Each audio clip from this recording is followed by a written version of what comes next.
Alors, on n'est pas bien là? Regarde ça, on n'est pas bien avec papa?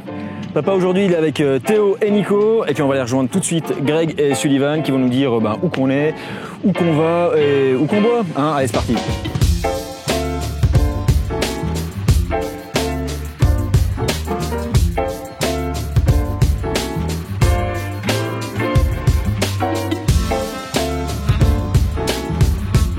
Bon Sully, qu'est-ce qu'on fait ici? On est à notre premier épisode à la rencontre des vignerons théravins au milieu du Lavaux. Et on est à Chèvres, à la rencontre de Christelle Cohn de la cave Champ du Clos. Tu connais? Ouais, mais c'est Saint-Saf, non? On est à Chèvres, mais sur le lieu d'exploitation de son Saint-Saf à elle, le Sémillant. Ok. Après toi, mon ami. Merci, mon ami.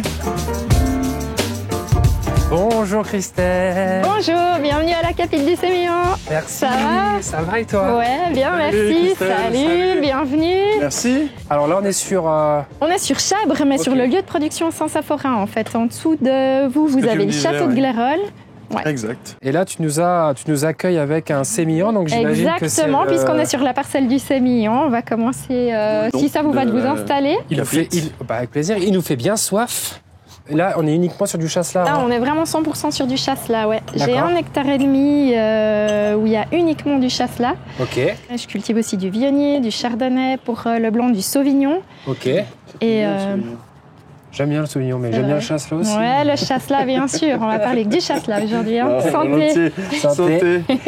Alors, comme tu le sais, aujourd'hui, c'est le premier épisode à la rencontre des producteurs théravins, qui sont labellisés. Et pour ceux qui le savent pas, donc label Théravin garantit en fait la qualité d'un vin avec une grille de lecture bien spécifique. Donc vous, ça fait des années à la cave que vous faites. J'étais pas encore née quand on était déjà labellisé Théravin. Et puis c'est vrai que pour moi c'est quelque chose de très important parce que ça me donne en fait le niveau des vins que j'aimerais vraiment réussir à obtenir chaque année. Ok. Donc on donne 2 dégustations en fait. La première se fait avant mise et si on reçoit le OK de la première dégustation, dans ce cas-là, on remet une deuxième fois en dégustation une fois que le vin a été mis en bouteille et c'est à ce moment-là vraiment qu'on peut mettre le label de qualité Théravin. Et bon, on va la recruter. Voilà. Hein non, mais du coup, vous étiez presque dans les premiers. C'était quelle année Théravin? 63. 63. Ouais, alors mon grand-père a commencé à faire sa propre bouteille à ce moment-là parce que ma famille cultive des vignes depuis le 15e siècle, mais c'est mon grand-père qui a vraiment commencé à commercialiser les vins à son nom. Incroyable, 15e siècle. T'as un truc sur la Savoie, toi. Ah, petit instant historique. Au 15e siècle, messieurs, dames, le canton de Vaud était savoyard. Alors bon. La minute historique vous était offerte par Sullivan. C'est pas le signal pour boire un verre, ça?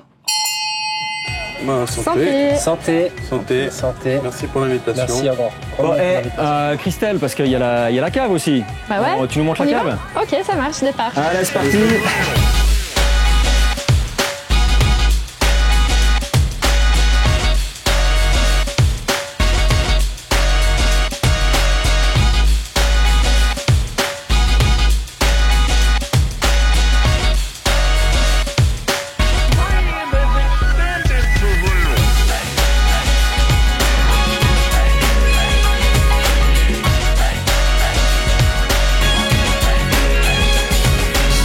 Bon, alors là, on est dans la cave de Christelle, donc c'est là que tout se passe. Hein. Et on va aller voir comment... Ils sont à droite. Non, je crois qu'ils sont à gauche. Ouais. Ah non. Ah, ils sont à droite. Mesdames et messieurs, c'est un... Il y a Christelle qui est entourée. Bah, mets ton verre, on va discuter. Donc là, on est sur un chasselas Chardonnay 2020. Mais je vais quand même essayer de les faire au niveau de la bouche. Ah, c'est vrai qu'au niveau Le mec, il a eu le Covid, il sent rien du tout. Ouais, ils sent plus rien, et puis... Il y a un petit côté yaourt aux fruits à la pêche. Mais en tout cas, je vais même changer. Je vais même dire que c'est plutôt un yaourt à l'ananas. Non, pas là. C'est pas ça, je crois. Enfin, c'est quand même pratique, hein, le Covid, quand on raconte n'importe quoi sur le vin. Bon, Christelle, toi, tu dirais quoi alors? On est vraiment sur le fruit, vous avez raison. Après abricot, pêche, pourquoi pas. Plus sur un... Yaourt, je dirais pas. Moi, je le sens pas beurré, par contre. En tout cas, merci Christelle. Ça a été déjà un honneur de goûter à cette cuve. Hein. Excellence de Berne. Bon, je sais pas si c'est l'étiquette en particulier qui s'appelle comme ça. Ouais, c'est ça, c'est le nom du vin. Parce qu'ici, tu vois, c'est un vieux parchemin qui date de l'époque des Bernois, toi, qui est un féru d'histoire. Et en fait, c'est cette parcelle-là qui se trouve sur les Ruères, et c'est marqué vigne de L et E. Et ça voulait dire leurs excellences à l'époque. Donc c'était un vin qui était produit pour les grands seigneurs bernois. Qui ont chassé en fait les Savoyards. Et voilà. La boucle en est bouclée. 1538, Voilà. quelque chose dans le genre. Cette nouvelle petite minute d'histoire vous a été offerte par Sullivan. Oh, j'aurais dû me taire sur le deuxième volet, mais ouais. T'aurais dû te taire avant. J'aurais dû me taire avant, ouais. Oh là là. Ils sont vraiment partis en fait.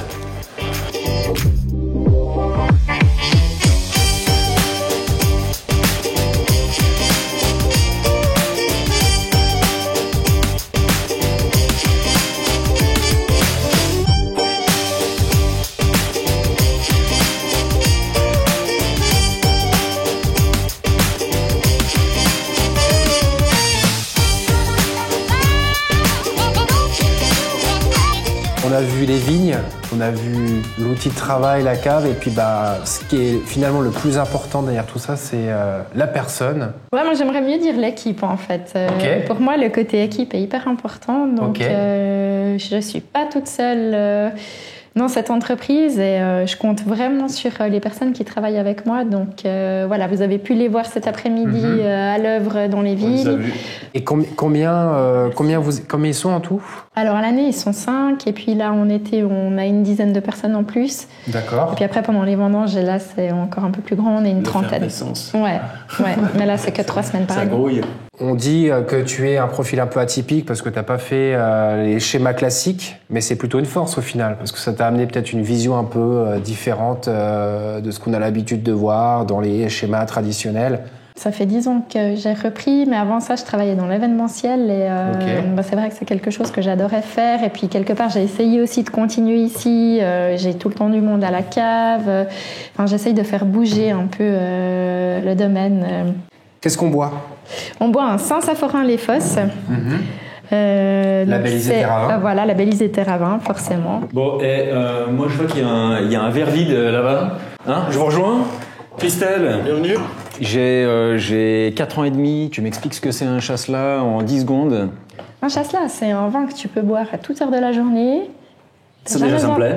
Ouais, t'as jamais besoin d'avoir soif. Ça te Sans donne te faire des engueuler. rêves. Sans te faire engueuler. Je sais pas, c'est juste un moment de plaisir en fait.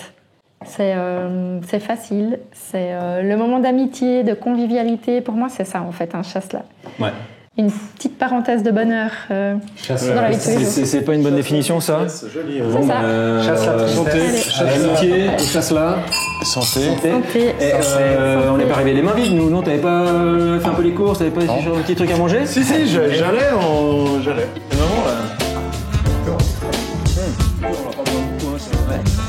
Bon, tu nous expliques? Ouais, je vous explique volontiers. Alors, dépâtez vos doigts. Un petit délice de Rougemont, un peu de viande séchée et du jambon cru de Gruyère. Et ça, c'est le petit pari. Ça, c'est le twist. Petit filet de perche mariné au citron. J'ai eu ouï dire que ça pouvait pas mal matcher Avec un chasseur. avec un chasseur. Exactement. Ouais. Qui c'est qui goûte? C'est ça. Alors, donc, qui c'est qui se lance sur le poisson? Qui nous dit si effectivement ça colle ou ça colle pas? Christelle, je sens que tu vas un peu tomber sur toi quand même, parce qu'avec l'autre et son yaourt à la banane. T'as mangé le cure-dent? Non, bah non. Non, les trucs verts. C'est pas mal, hein. À part ça. À part ça, ce qui est bien, c'est que c'est assez fin. C'est pas trop fort, c'est pas trop typé. Ça se marie assez bien. Bon, c'est vrai qu'après, quand tu commences à regarder, tu vois, je trouve intéressant avec le fromage. Parce que t'as beaucoup de gens qui disent, oui, mais le fromage, c'est vin rouge. Je pense qu'il est pas dur. C'est vraiment bien avec les chasselas. Tu prends un vieux gruyère avec même un vieux chasselas, un vieux millésime, c'est top. Vieux chasselas. Du moment que ta cave est plus ou moins stable au niveau des températures, tu peux le garder très longtemps. Parce qu'on a toujours parlé des faire vieillir des rouges, mais en fait, les blancs, ça vieillit très bien. En Suisse, c'est les blancs. Ouais. Bon, les copains, venez manger. Le couteau saucisson. Ouais. Allez, le couteau saucisson, tu fais une soirée sur le couteau saucisson. Facile. Allez, Christelle, Christelle. Ok. Prochain épisode, on sera sur la côte, au domaine des Fancous, chez la famille Deblu. D'ici là, portez-vous bien et santé!